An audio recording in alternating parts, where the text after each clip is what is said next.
chàng trai chưa bao giờ xa cánh nhưng hôm nay cũng phải lên đường. Có những chàng trai không bao giờ xa cánh nhưng hôm nay cũng phải lên đường.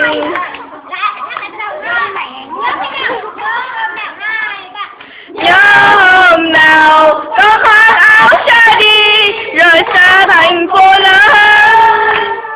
Có những chàng trai Không bao giờ xa cánh nhưng hôm nay cũng phải lên đường. đường.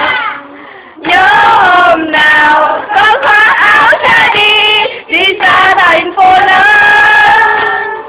Có những chàng trai chưa bao giờ xa cánh nhưng hôm nay cũng phải lên đường. Rồi.